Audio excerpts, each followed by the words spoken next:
Mari kita buka di dalam satu kebenaran firman Tuhan, Mazmur 30. Mazmur 30 ayat 10.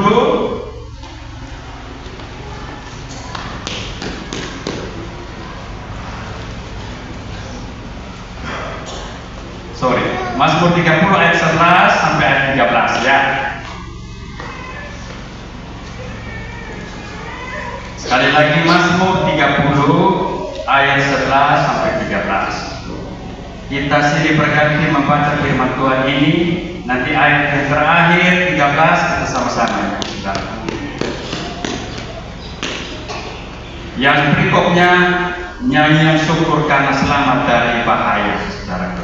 Ayat yang ke-11, dengarlah Tuhan dan kasihanilah aku Tuhan, jadilah penolongku. 12,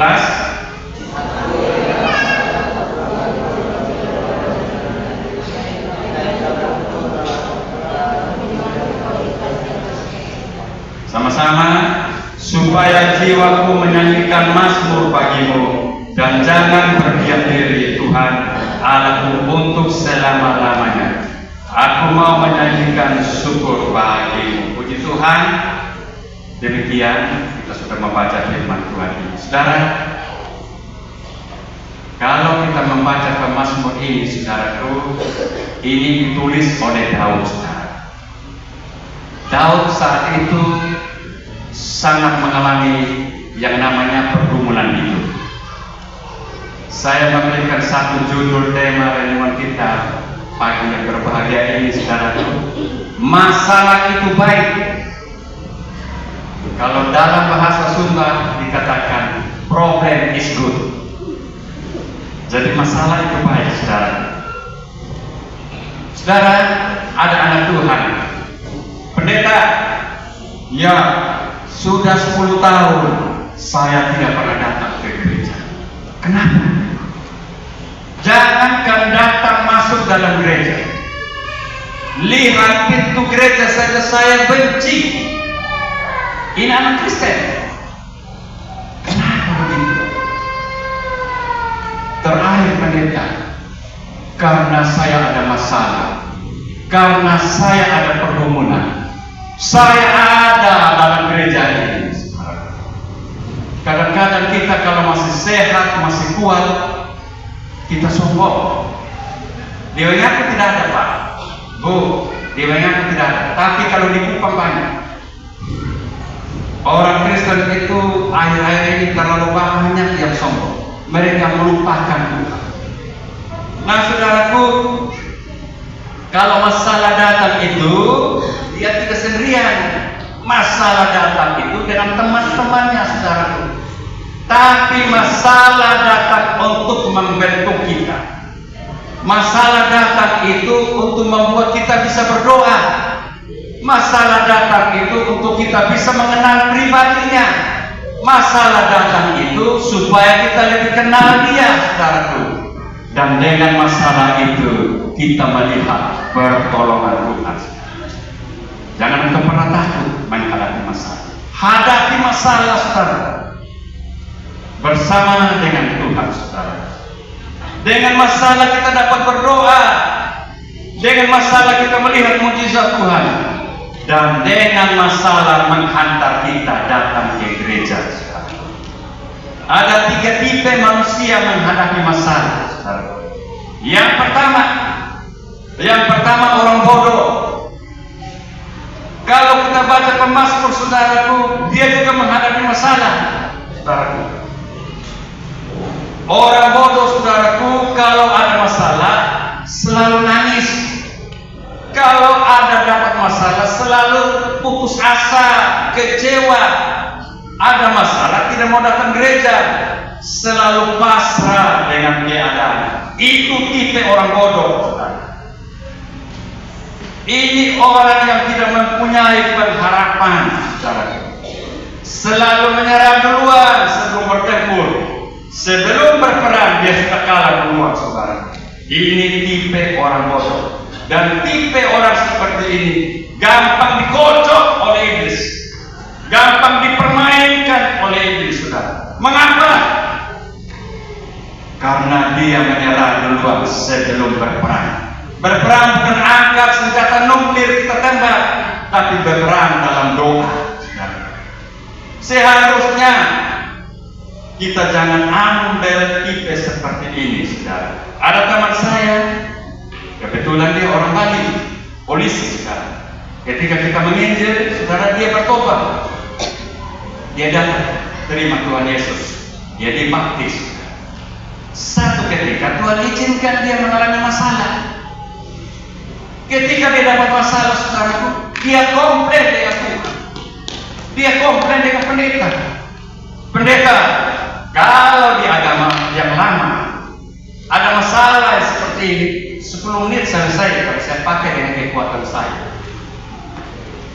Tetapi karena saya sudah di dalam Tuhan, maka dengan masalah ini saya harus terima. Saya tidak setuju. Jangan jemaat, para pendeta, para gembala pun banyak menghadapi masalah. Saya mau katakan kepada kita sekalian, waktu pujian pertama itu saya terus menangis. Waktu pujian pertama, mengapa? Karena urapan kuasa Tuhan ada di tempat ini. Saudara, sebenarnya dari kemarin setelah saya dapat tugas, saya persiapan di dalam Yohanes. Setelah saya sudah habis persiapan, sudah ready, hati saya ini terganggu, Pak Pendeta. Hati saya ini ada sesuatu yang tidak enak. Tuhan, kenapa ini? Saya mau melayani hari ini, tapi hatiku kalau orang Sumba bilang kadang-kadang tidak enak, benar saudara. Tidak enak. Mungkin ini ada pengalaman di antara kita. Terakhir kemarin siang, Pak. Kemarin siang saya setelah dari pasar Impres saya pulang. Apa yang saya lakukan? Saya berlutut di bawah kaki. Saya minta petunjuk. Kalau memang persiapan saya belum berkenan kepada Tuhan, Tuhan ganti dengan yang lain. Dan mulai itu hati saya mulai kembali penuh sukacita. Makanya saya dapat firman ini berbicara tentang masa. Begitu saya datang, saya masuk, Pak Gembala bilang listrik mati. Saya bersyukur kepada Tuhan. Ini firman yang Tuhan inginkan untuk kita dengar bersama saat ini. Kadang-kadang Tuhan mengasihi kita. Jadi kalau firman yang keras menegur kita, kita harus terima, jangan kita protes. Karena Dia itu tahu keadaan hidup kita. Dia tahu masalah dan persoalan kita. Itu yang pertama, tipe orang bodoh. Yang kedua, saudara, kita melihat lagi tipe orang pintar, saudara. Orang pintar kalau hadapi masalah selalu senyum dan punya keyakinan, saudara. Daud dapat masalah dari orang yang dia jaga. Daud dapat masalah dari orang yang dia lindungi, yaitu Saul. Daud lari dari gua satu ke gua yang lain, saudara. Banyak masalah. Sebelum Daud diurapi oleh Nabi Samuel, saudara, dia tidak menjumpai yang namanya masalah. Nah, keadaan Daud pada saat itu dia berada di ladang. Dia gembala kambing dombanya. Setelah itu dia naik di atas pohon. Dia bersiul, dia main kecapi, dia memuji Tuhan. Tetapi setelah dia menerima pengurapan, masalah bertubi-tubi datang menghantui hidupnya. Jadi kalau kita masih dalam hidup yang lama, saudaraku, itu tidak ada masalah. Kita mau mabuk, kita mau judi, kita mau selingkuh, itu tidak ada masalah. Tetapi saudara setelah menerima kebenaran dan saudara siap menghadapi masalah, yang setuju katakan amin. Orang dunia bersahabat dengan masalah. dengan iblis. Jadi iblis bilang begini, itu kawanku, itu sahabatku, jangan ganggu dia. Mungkin saja kehadirannya ada di jemaat sini, tapi hati dan pikirannya di luar sana, saudara. Hati-hati orang Kristen yang seperti ini. Hati-hati, saudara. Orang pintar kalau menghadapi masalah, dia hanya senyum dan berlutut di bawah kaki Tuhan. Dia selalu berdoa, saudara. Daud berkata, dengan masalah Tuhan sedang mempromosikan dirinya. Jangan takut Bapak Ibu Saudaraku menghadapi masalah di kantor, di pekerjaanmu. Jangan takut menghadapi masalah di tempat pelayananmu. Bahwa Tuhan sedang mengangkatmu, Tuhan sedang mempromosimu lewat masalah itu, saudaraku.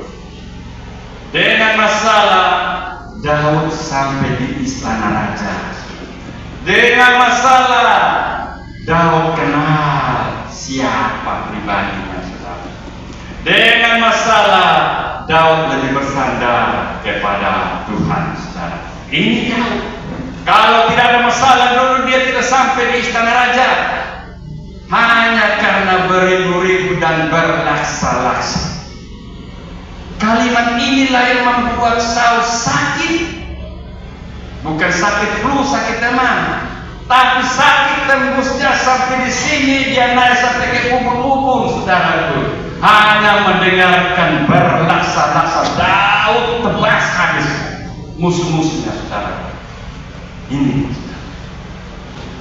Jadi masalah membuat kita, masalah menghantar kita untuk datang berharap kepada Tuhan.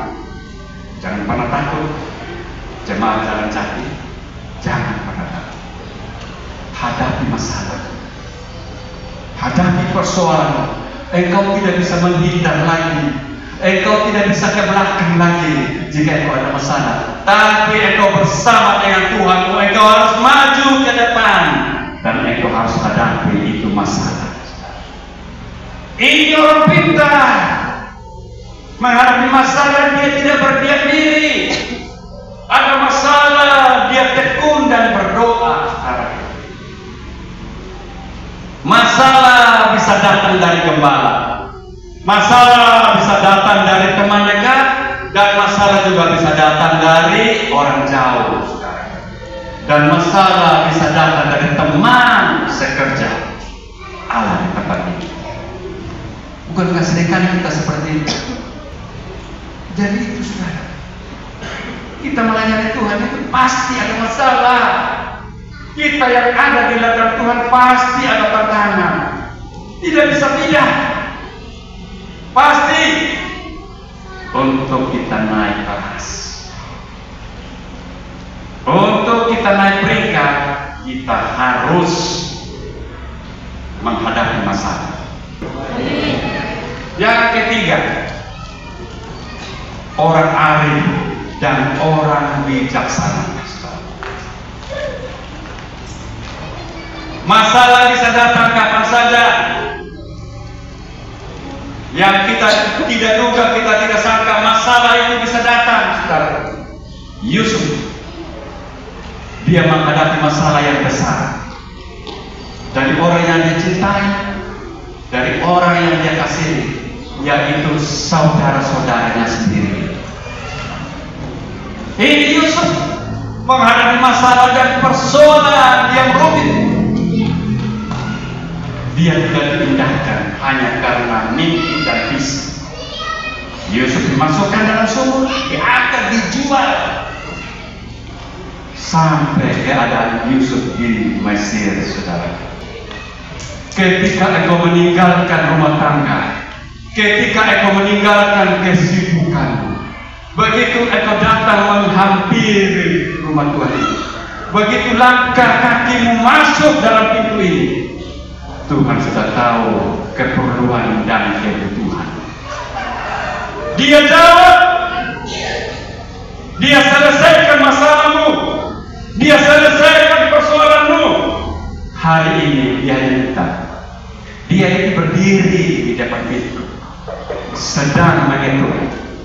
Jangan keraskan hati, buka hatimu, terima dia, biar dia masuk bersama dengan engkau di dalam keluarga. Ini sudah Yusuf tidak takut menghadapi masalah dan persoalan. Yusuf berkata, masalah yang aku jumpai merupakan jembatan untuk aku menjadi orang nomor 2 selain Firaun. Kadang-kadang begitu, masalah bertubi-tubi datang, tapi lewat proses dengan masalah, saudaraku, kita sedang dipromosi oleh Tuhan. Yang setuju katakan amin. Dan pemimpin pujian, singer, pemusik, pengkhotbah, jangan pernah takut menghadapi masalah. Setuju saudara? Jangan pernah takut menghadapi masalah. Memang kita di ladang Tuhan itu banyak masalah. Kita yang melayani Tuhan banyak persoalan. Kita yang melayani Tuhan banyak tantangan. Tapi Tuhan siap membela saudara dan saya. Dia siap karena Dia Allah. Dia tidak pernah menyangka, Dia tidak pernah membiarkan, Dia tidak pernah memutus engkau seorang diri.